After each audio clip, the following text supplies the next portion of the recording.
ஆனால் ஒன்றை மட்டும் கூறிக்கொள்ள ஆசைப்படுகிறேன்.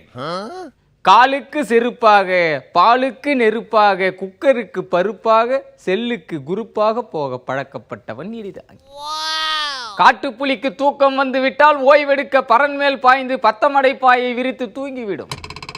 தூக்கம் தூக்கலாக இருந்தாலும் சிறுமூளை எப்போதும் பனங்காட்டு நரிக்கு சொந்தமான பனங்கொட்டை மீது மேய்ந்து கொண்டிருக்கும் என்பதை மட்டும் மறந்துவிட வேண்டாம். நெருப்பு கோழி பற்றி நீங்கள் கேள்விப்பட்டிருக்கலாம். ஆனால் நெருப்பு கோழி கூவி நீங்கள் கேட்டு எழுந்திருக்கிறீர்களா? முடியாது.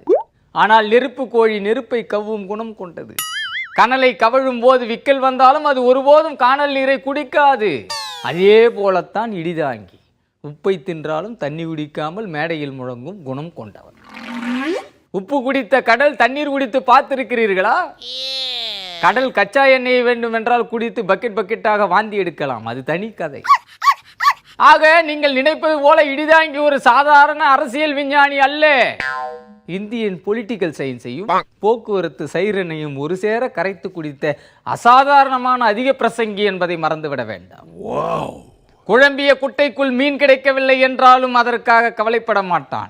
நண்டோ நத்தையோ பாம்போ தவளையோ என்று எது கிடைத்தாலும் அதை பிடித்து சுட்டு தின்று தொட்டிலில் சுருண்டு தூங்குபவன் என்பதை எல்லோரும் அறிவார்.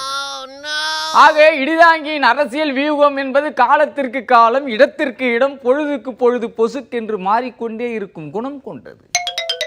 கோபம் வந்துவிட்டால் தீக்குளிக்க பயந்தாலும் கூவத்தில் குளிக்க ஒருபோதும் பயப்பட மாட்டான் என்பதை உங்களுக்கு சொல்ல கடமைப்பட்டிருக்கிறேன். உச்சி மீது வான் இடிந்து வீழ்ந்தாலும் அதை கூன் கொண்டு காத்து காத்து வளைந்து நெளிந்தவன் என்பதால் தான் இன்று வரைக்கும் நிமிர்ந்து நிற்க பழகாமல் இருக்கிறேன். விதிவிலக்கு காரணமாக ஒரு வார காலமாக இடிதாங்கி நிமிர்ந்து நிற்பதை நீங்கள் பார்த்திருப்பீர்கள். அதை பார்த்து எனக்கே ஆச்சரியமாக இருந்தது. இடிதாங்கியின் முன்னால் வந்து எல்லோரும் செல்ஃபி எடுத்துக் கொண்டார்கள் என்றால் என் முதுகை நானே நம்பவில்லை.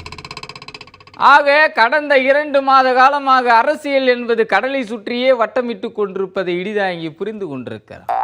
எங்கே சுற்றி வந்தாலும் கடலை சுற்றியே காய்கள் நகர்த்தப்பட்டு கொண்டிருக்கின்றன. காலையில் கூடுகிறார்கள் அல்லது மங்கும் மாலையில் கூடுகிறார்கள்.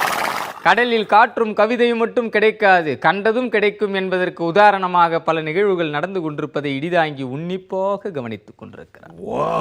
இந்த நகர்த்தப்படும் காய்களுக்கு பின்னால் நகத்தை கடித்துக் கொண்டிருக்கும் இடிதாங்கி கடல் வற்றியதும் மீன் பிடிக்க நிச்சயம் இறங்குவான் என்ற உண்மையை கூறி உங்களிடமிருந்து விடைபெறுகிறேன். நன்றி, வணக்கம்.